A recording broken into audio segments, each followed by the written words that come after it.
Ah, qu'est-ce que ça fait du bien d'avoir un petit peu de verdure chez soi. Avec Sébastien Boss, on va apprendre aujourd'hui à faire un terrarium.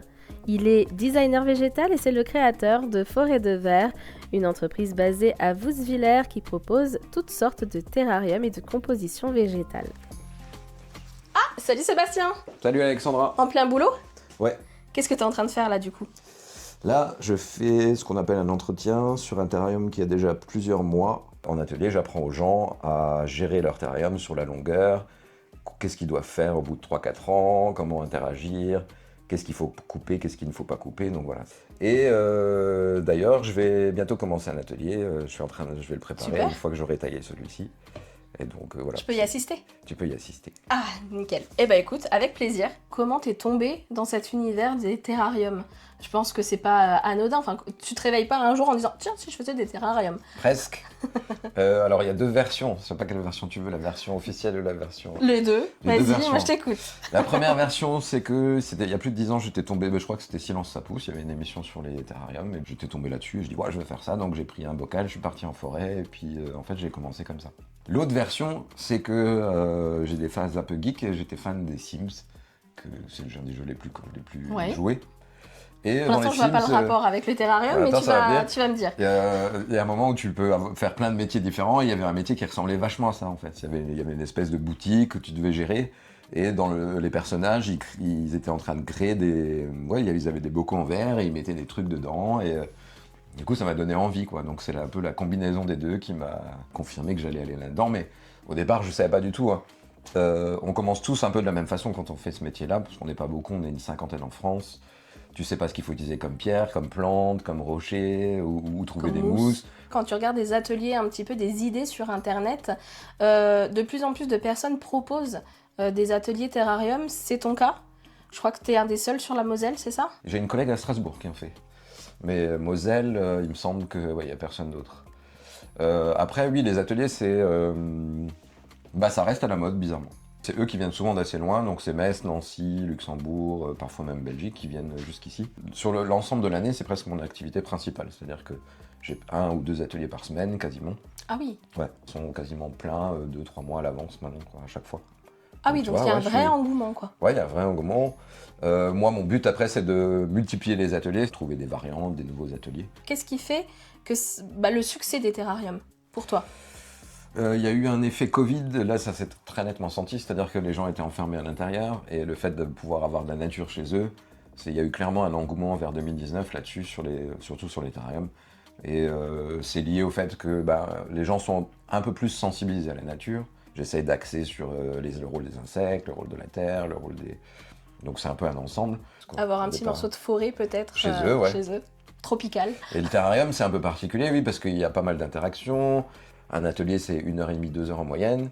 Il y a beaucoup plus d'éléments que ce qu'on va trouver dans une jardinerie. Il y a plus de réflexion, il y a plus d'infos. Donc, finalement, ça n'a pas trop de rapport, quoi. C'est deux choses différentes. Et ce que les gens aiment bien, finalement, au Covid, ça a joué aussi, c'est que tous les magasins étaient fermés et il y a eu une explosion de l'artisanat. Bon, c'est reparti après, mais il y a eu beaucoup de gens qui sont venus parce qu'ils voulaient acheter des cadeaux, mais faits par des gens qui habitaient autour de chez eux. C'est vrai. Et moi, ça reste le principe de départ, c'est vraiment ça. Pour moi, forcément, ça doit rester local, puisque s'il y a un problème avec le terrarium, tout ça, il faut que l'artisan soit pas loin. Oui, tu fais un SAV finalement. Ouais. Tu es là pour conseiller, pour essayer d'orienter si on a une problématique d'insectes ou de champignons ou de moisissures dans le terrarium. Tu es là aussi pour essayer de guérir un petit peu le microcosme du terrarium. Oui, c'est ça, c'est vraiment... Il y a un côté imprévisible avec les terrariums, donc forcément, il y a des plantes qui vont mourir de temps en temps, ou il y en a qui vont grandir beaucoup trop vite, ou alors il y a un insecte qui va s'inviter dans l'histoire, et puis... Donc l'intérêt, c'est ça, voilà, c'est d'apprendre aux gens à gérer ça aussi derrière. Et puis c'est ça qui est intéressant, finalement, c'est de voir une espèce de création évoluer. Après, il y a plein de terrariums différents, c'est-à-dire qu'il y a des terrariums qui peuvent être faits assez rapidement, notamment quand par exemple pour Noël. T'en as différents, voilà. De plein de formes différentes. Il y a plein de styles différents, mais il y a des terrariums qui sont assez classiques, c'est-à-dire comme ceux-là, c'est des terrariums que je fais le plus. Et après, moi je m'amuse, c'est-à-dire que je vais aller chercher des contenants beaucoup plus gros, comme ici, ou là, et là, techniquement, ça devient plus compliqué. Il peut y avoir, dans celui-ci que j'ai fait il y a quelques mois, il y a plus d'une centaine de boutures dedans, donc ça devient beaucoup plus technique. D'accord. Le but, c'est de couvrir tous les prix, c'est-à-dire d'avoir des terrariums petits, pas trop chers, des trucs un peu simplifiés pour les gens qui n'ont pas trop d'argent, et pour ceux qui veulent se faire plaisir, des trucs un peu plus perfectionnés. Et justement, en matière de tarifs, ça va de combien à peu près? Ça commence à 15, et ça peut aller jusqu'à 500. Un terrarium, pour quelqu'un qui sait l'entretenir et l'entretient bien, ça peut durer combien de temps? À l'infini. Ça peut vivre 50 ans, même parfois plus en fait. Il y a des choses à faire, il faut surveiller pour l'arrosage, quand est-ce qu'il faut arroser, il faut surveiller l'évolution des insectes, parfois il y a des tiges mortes qui sont grosses qu'il faut enlever. Donc il y a quand même des choses à faire. C'est complètement autonome si on n'intervient quasiment pas dedans. Oui, là, ça devrait être un vrai écosystème. Mais si on aime bien tailler tout ça, c'est pas forcément autonome. Oui, ça reste un petit peu ordonné, quoi. Ouais. Est-ce qu'on est obligé d'avoir la main verte pour avoir un terrarium ou pas du tout? Non. Ou entre deux? On peut ne pas du tout avoir la main verte, justement, puisqu'il ne faut pas intervenir. Pour l'arrosage un petit peu, mais une fois que c'est construit, il n'y a quasiment rien à faire. Donc, j'ai souvent des gens qui viennent et qui me disent « Ah, attention, j'ai pas du tout la main verte, j'ai peur, machin. » Et puis ils ont un petit manuel que tu leur distribues pour savoir ce que, les bons soins à apporter aussi. Passer 3-4 semaines après l'atelier, forcément, ils auraient tout oublié. Donc, le but, c'est quand même d'avoir un passeport. Un petit passeport, c'est pas trop compliqué, mais voilà, savoir quoi faire, en quelles circonstances. Sachant qu'en plus, je suis là derrière s'il y a des questions. Donc, le complément des deux fait que c'est quand même relativement efficace. En général, j'ai pas beaucoup de retours, quoi. Mais s'il y en a, ça me dérange pas. En fait, ça fait partie du plaisir de. Ça fait un échange et tu vois un petit peu l'évolution. Oui, puis parce que moi, comme je les vends, souvent je vois même pas comment ils évoluent derrière. Là, au moins, je les vois. Ouais, voilà.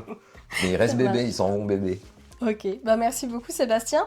Merci à toi, Alex. Et puis, à bientôt pour un nouveau terrarium, peut-être. Ou un nouvel atelier. Oui, il y a le. Alors, j'oublie toujours le nom, j'arrive jamais à le prononcer. Kokedama. Le Kokedama. Donc, Kokedama, on pourrait expliquer, peut-être tout le monde ne connaît pas.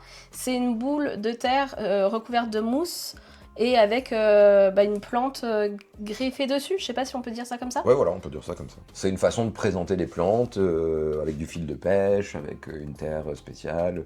Donc voilà, c'est vraiment un art japonais au départ, quoi. Parce que tu nous parlais de nouveautés, ça en fait partie des ateliers Kokedama non, mais Kokedama en terrarium, oui. D'accord. Ça, c'est l'atelier que je fais depuis 1 an, et qui se remplit très vite d'ailleurs, parce que les gens veulent faire les deux, c'est-à-dire qu'on fait un mini Kokedama et qu'on va le suspendre dans le terrarium, et du coup c'est un double atelier en fait, d'une certaine façon.